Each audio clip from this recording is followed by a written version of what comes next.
काशीपुर गांव पौष महीने की ठंड रात गहराने लगी थी। चारों तरफ घना कोहरा फैला हुआ था।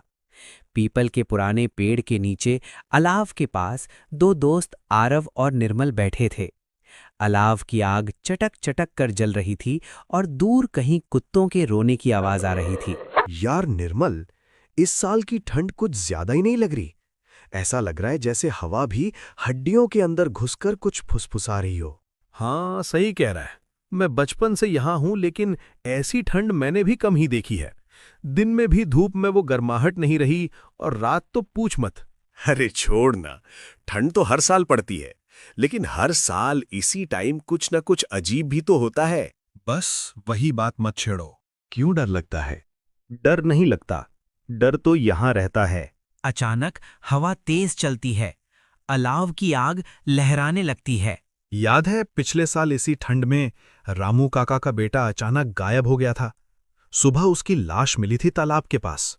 हाँ, और उससे 1 साल पहले स्कूल मास्टर जो रात को घर लौट रहे थे, सुबह गांव के बाहर खेत में मिले थे। चेहरा ऐसा जैसे कुछ देख लिया हो। और उससे पहले वो औरत जो हर रात मंदिर में दिया जलाने जाती थी। गांव वालों ने कहा था, किसी ने उसे पुकारा और वो चली गई। आरव, तूने कभी सोचा है कि ये सब हर साल इसी ठंड में क्यों होता है, और साल के आखिर में ही क्यों? गांव के बुजुर्ग कहते हैं साल के आखिरी दिनों में इस गांव की सरहद कमजोर हो जाती है। बचपन में दादी कहा करती थी कि ठंड में जो कोहरा उतरता है ना, वो सिर्फ धुंध नहीं होती, उसमें वो सब भी होता है जो पूरा साल छुपा रहता है। तभी अचानक सूखी पत्तियों पर किसी के चलने की आवाज सुनाई दी। आरव, जरा रुक, मुझे सच में कुछ सुनाई दिया है। ऐसा नहीं है कि हवा होगी, ये किसी के चलने की आवाज है। बिल्कुल साफ, अब मुझे भी सुनाई दे रही है। जंगल की तरफ से आ रही है। लेकिन इस वक्त इस जगह पर कौन चल सकता है निर्मल? इतनी रात, इतनी ठंड और ऊपर से ये कोहरा। भाई मैं तो कह रहा हूं चल वापस चलते हैं। यहां अगर कोई दिख गया ना तो दिल बैठ जाएगा। नहीं यार, अगर कोई आदमी है तो हमें देखना चाहिए, और अगर आदमी नहीं हुआ तो तभी तो हमें अभी पता चल जाएगा। अजीब गांव है ये भी। दिन में सब अपना सा लगता है और रात को हर चीज पराई लगने लगती है। पेड़ भी ऐसे खड़े रहते हैं जैसे किसी को छुपा रहे हों। निर्मल, वो देख, ओरे के अंदर कोई चल रहा है। हाँ, एक परछाई है, धीरे धीरे आगे बढ़ रही है। अरे ये तो शांति अम्मा है। हाँ वही, लेकिन देख, उनका चलने का तरीका कुछ ठीक नहीं लग रहा। शांति अम्मा अंगना बिना रुके, बिना पीछे देखे सीधे नदी की तरफ बढ़ती हैं। आरफ, ये नदी की तरफ क्यों जा रही हैं? इस ठंड में कोई भी नदी के पास नहीं जाता, और वो भी अकेली। कुछ लोग जाते हैं। निर्मल, जिन्हें बुलावा आता है। मत बोल ऐसा। पिछले साल भी इसी नदी के पास गांव वाले इकट्ठा हुए थे। दोनों दूर से उनका पीछा करते हैं। शांति अम्मा नदी के किनारे पहुंचकर एकदम रुक जाती हैं। बस पानी को देखती रहती हैं। न बैठ रही हैं, न पानी छू रही हैं, न कुछ बोल रही हैं। ऐसा लग रहा है जैसे कुछ सुन रही हों या किसी का इंतजार कर रही हों। ठंडी हवा तेज चलती है। आरव, दादी कहा करती थीं, जो लोग ऐसे चुपचाप नदी को देखते रहें, वो इस दुनिया में नहीं होते। चल, इससे पहले कि वो पीछे मुड़े, हम यहां से निकलते हैं। दोनों धीरे धीरे पीछे हटते हैं।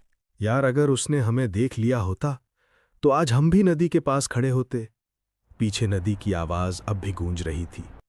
अब समझ आया कि हर साल गांव में कुछ क्यों होता है, क्योंकि कुछ लोग साल के आखिरी दिनों में घर नहीं लौटते। कोहरा और गहरा हो जाता है और काशीपुर गांव फिर से किसी अनहोनी का इंतजार करने लगता है। सुबह की ठंडी धूप में आरव अपनी पुरानी रजाई में ऐसे लिपटा हुआ है जैसे दुनिया की सारी ठंड उसी के ऊपर गिर गई हो। ए जी, सुन रहे हो? घर में खाने को कुछ भी नहीं है, ना आटा ना चावल, और आप हैं कि ऐसे सो रहे हैं जैसे राजा भोज हों। अरे सविता, इतनी सुबह क्यों दिमाग खा रही है? ठंड देखी है बाहर, ऐसा लग रहा है जैसे हड्डियां भी आपस में टकरा रही हों। हड्डियां बाद में टकराना, पहले पेट का इंतजाम करो। कुछ काम धाम क्यों नहीं ढूंढते? पूरी जिंदगी ऐसे ही रजाई से बातें करोगे क्या? अरे काम की तलाश में हूं यार, लेकिन इतनी ठंड में काम मिलता ही कहाँ है। मालिक लोग खुद अलाव के पास बैठे रहते हैं। हाँ हाँ, काम खुद डर के मारे घर से नहीं निकलता, और आप काम ढूंढने निकलोगे। तू चिंता मत कर, आज किसी भी हाल में काम ढूंढ कर ही रहूंगा। अगर काम नहीं मिला तो हरी के साथ मिलकर कुछ जुगाड़ करेंगे। आरव घर से निकलकर सीधे निर्मल के घर पर जाता है। निर्मल अभी भी सोया हुआ था। अरे निर्मल, ओ, जिंदा है ना? मैं तो सोच रहा था कहीं तू भी नदी के पास खड़ा ना मिल जाए। अबे छोड़ यार, कल जो हमने देखा वो सपना था या हकीकत? सपना होता तो इतनी ठंड में मेरी रजाई आज भी क्यों डर रही होती? सही कह रहा है। कल रात के बाद नदी दिखते ही मेरे पांव खुद ब खुद मुड़ जाते हैं। और मुझे तो हर बूढ़ी औरत में शांति अम्मा ही दिख रही हैं। चल छोड़ डर वगैरह, पेट का डर ज्यादा बड़ा है। कुछ काम धंधा करना पड़ेगा। हाँ यार, भूत प्रेत रात में आते हैं, भूख तो सुबह शाम आती है। चल, काम की तलाश में निकलते हैं। अगर काम नहीं मिला तो कम से कम गांव का हाल चाल तो पता चलेगा। और अगर कोई पूछे कि काम क्या करते हो तो बोलेंगे डर से भागने का फुल टाइम काम करते हैं। दोनों ठहाका लगाते हैं और ठंडी धूप में काम की तलाश में निकल पड़ते हैं। काशीपुर गांव में एक नई सुबह शुरू होती है। डर के बाद हंसी और हंसी के बाद शायद फिर कोई अनहोनी। दिन ढल चुका था। सूरज की आखिरी रोशनी खेतों के पीछे छुप